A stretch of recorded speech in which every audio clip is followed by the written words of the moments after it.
The Lincoln Assassination Walking Tour is one of our most popular tours, and it takes people back in time to tell a story about one single night. This night tour starts in Lafayette Square Park and ends about 2 hours later at Ford's Theater on 10th and E Streets Northwest. Now, most people come on this tour knowing the basics about what happened in Ford's Theater on April 14, 1865. But this tour goes much deeper, and we take you to the places and we introduce the characters who planned and executed what was essentially a three-pronged attack on the United States government.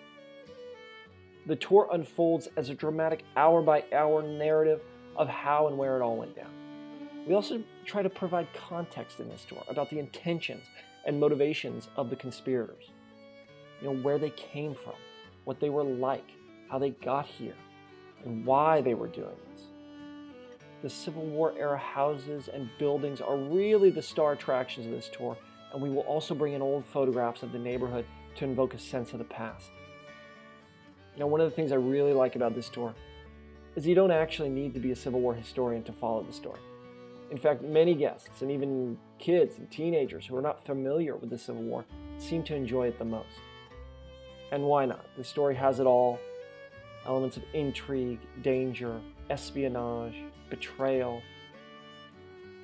And then in the end, there's Lincoln himself. How he spent his last day, what was on his mind, and how he felt as the war was winding down. This tour is a uniquely Washington experience. Rain or shine, we always look forward to telling this story to new audiences.